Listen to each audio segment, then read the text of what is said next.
Президент Садыр Жапаров инесинин кызы Лазат Нуркожоеванын колун сураш үчүн УКМдин тиг учагын жалдаган окуяга байланыштуу комментарий берди. Жапаров мындай ысырапкорчулук үчүн элден кечирим сурады.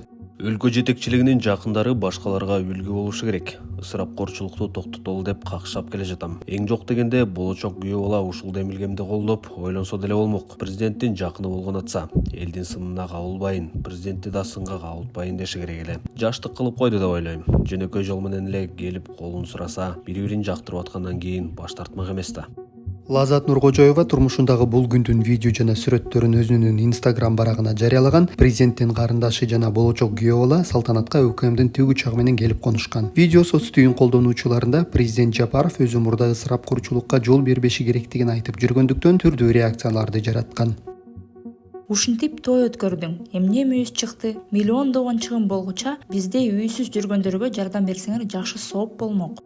Акча болсо эмнеге болбосун, ар бир аял затына ушундай нерсе жагат. Оозу мурду кыйшык болсо да байдын баласы сүйлөсүн. Ар бир кыз ушундай нерселерге татыктуу, бактылуу болгула. Менин да 2 кызым бар. Кудайым аларга да ушундай нерселерди буйрсун.